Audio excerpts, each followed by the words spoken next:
Hello friends, विवा food रेसिपीमध्ये आपले सगळ्यांचे मनापासून स्वागत। इथे बघू शकताय तुम्ही, आज मस्त आपण नाचणीचे पापड तयार केलेले आहेत। अतिशय पौष्टिक धान्य असून आरोग्यासाठी खूप फायदेशीर आहे। नाचणीत भरपूर कॅल्शियम असतं, त्यामुळे हाडे व दात मजबूत होतात। लहान मुले, गर्भवती महिला व ज्येष्ठांसाठी खूप फायदेशीर आहे। वजन कमी करण्यास मदत होते। नाचणीमध्ये फायबर जास्त असल्यामुळे पोट भरल्यासारखे वाटते आणि भूक कमी लागते। कोलेस्ट्रॉल कमी करण्यास मदत करते आणि निरोगी हृदय ठेवते। मधुमेह नियंत्रणात मदत होते। पचनक्रिया सुधारते। लहान मुलांच्या वाढीसाठी उत्तम आहार आहे। नाचणीचे सत्व, त्याला रागीसुद्धा म्हणतात, हे बाळाच्या वाढीसाठी उपयुक्त आहे। ऊर्जा वाढवते। नाचणीमध्ये आयर्न आणि प्रोटीन असते, त्यामुळे शरीराला ऊर्जा मिळते आणि अशक्तपणा कमी जाणवतो। इथे मी 1 वाटी नाचणीचं पीठ घेतलेलं आहे। पीठ हे मी चाळून घेतलेलं आहे। आपण इन्स्टंट पद्धतीने नाचणीचे पापड करणार आहोत। मी कुठेही नाचणी भिजत ठेवलेली नाही आहे किंवा 2-3 दिवस पाण्यामध्ये भिजत ठेवून ते दळून आणलेलं नाही। मी इन्स्टंट आपण नॉर्मल जे भाकरीसाठी पीठ घेतो ना, तसंच पीठ घेतलेलं आहे। आणि नाचणीचे पापड फुलण्यासाठी इथे मी साबुदाणा आहे, त्याची पावडर करून घेतलेली आहे। अर्धी वाटी साबुदाण्याचं पीठ तयार करून घेतलेलं आहे। या वाटीने आपण नाचणीचं पीठ घेतलेलं आहे, त्याच वाटीचा 1.5 वाटी आपण इथे पाणी घेतलेलं आहे। पातेलीमध्ये ठेवून पाणी उकळवून घेतलेलं आहे। आता आपल्याला साहित्य बघायचं आहे, त्याच्यामध्ये काय काय टाकायचं आहे। इथे मी अर्धा चमचा मीठ घेतलेला आहे, जे आपण नॉर्मल जेवणासाठी मीठ वापरतो ते मीठ आहे। अर्धा चमचा हिंग घेतलेला आहे। 1 चमचा इथे मी पापडखार घेतलेला आहे। इथे मी जिरा 1 चमचा घेतलेला आहे आणि पांढरे तीळ इथे मी 1 चमचा घेतलेला आहे। आता हे सर्व मिश्रण आपल्याला पाण्यात टाकून उकळवून घ्यायचे। इथे बघा, पाण्याला छान गदगदून उकळ आलेली आहे। एकदा आपण हलवून मिक्स करून घ्यायचं आहे। आणि आता आपल्याला ह्याच्यामध्ये ना नाचणीचं पीठ टाकून घ्यायचं आहे। थोडं थोडं टाकून आपल्याला मिक्स करायचं आहे, एकदाच एकत्र नाही टाकायचे।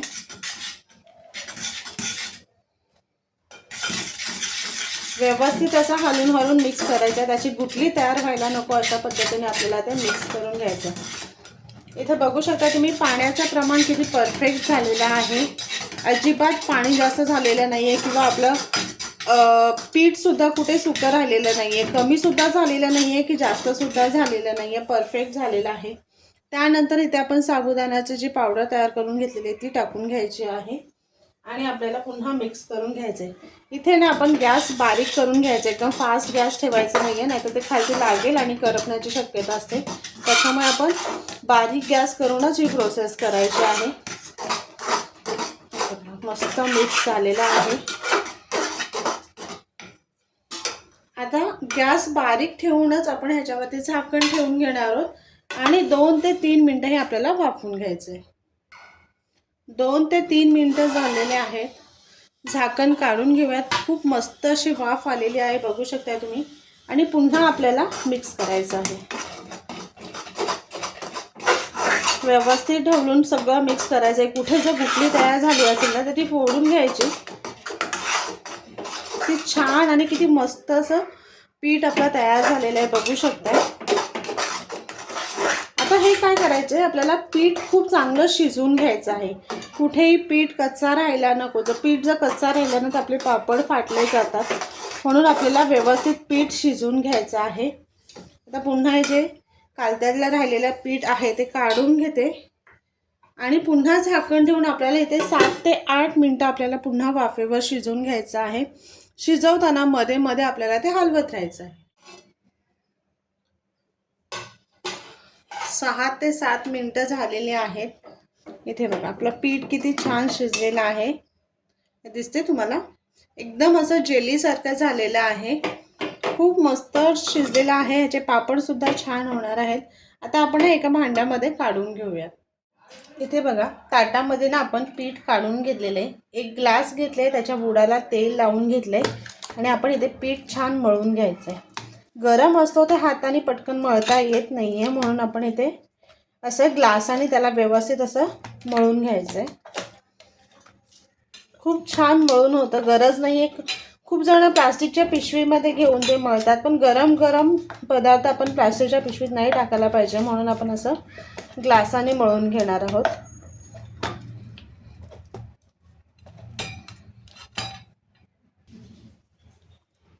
इथे आपण पीठ मळून घेतलेलं आहे. आता त्याला पाण्याचा जरा हात लावून असं एक गोळा तयार करून घ्यायचा आहे. किती मस्त छान जेलीसारखं झालेलं आहे, बघू शकता तुम्ही. इथे ना असं एक मी यंत्र घेतलेलं आहे. पुरी पाडायची किंवा मग असं भाकरी वगैरे करण्याची, चपाती करण्याची जी मशीन असते ती घेतलेली आहे. त्याच्यावरती प्लास्टिकचं पेपर ठेवून घेणार आहे. त्याला हलकंसं ना मी वरतून तेल लावून घेतलेलं आहे आणि इथे कसा पिठाचा गोळा तयार करून घेतलेला आहे आणि हे याच्यावरती ठेवून घ्यायचं आहे. त्याच्यावरती पुन्हा आपल्याला प्लास्टिक फोल्ड करून घ्यायचं आहे.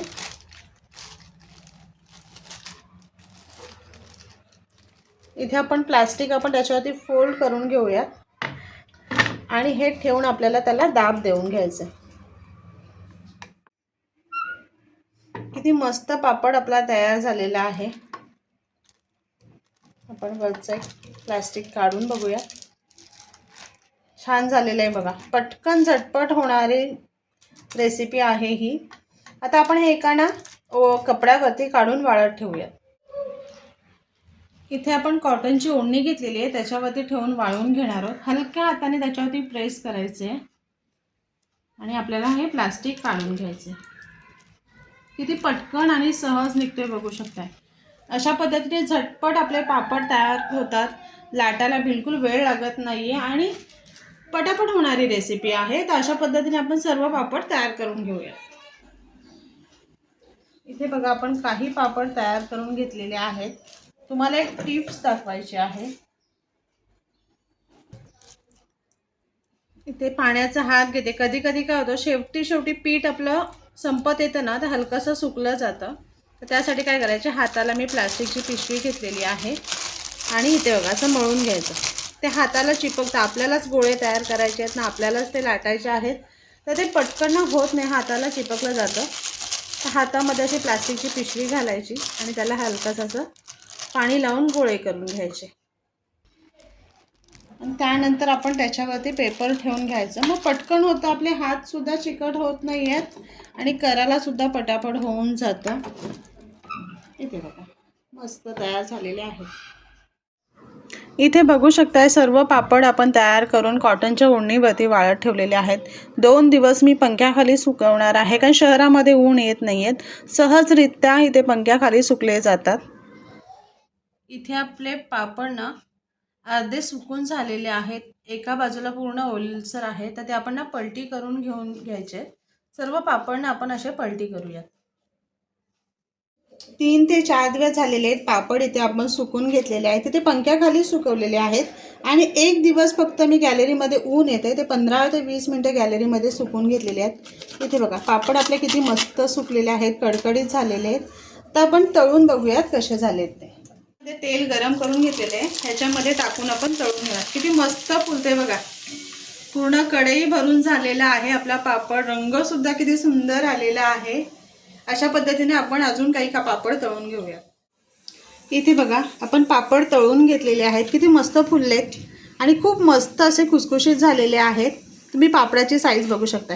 हे आपण बनवलेले पापड आणि तळून किती छान किती फुललेले आहेत बघू शकताय आणि किती खुसखुशीत झाले तेही बघा.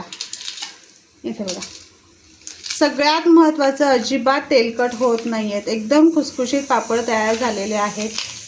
इथे बघा मस्त असे कुरुम पापड आपले तयार झालेले आहेत. सेम पद्धतीने रेसिपी फॉलो करा, तुमचेसुद्धा पापड असे छान होणार आहेत. आणि असेच नवनवीन व्हिडिओ बघण्यासाठी व्हिडिओला लाईक करा, शेअर करा आणि सबस्क्राईब करा. चला तर भेटूयात आपण पुढच्या व्हिडिओमध्ये.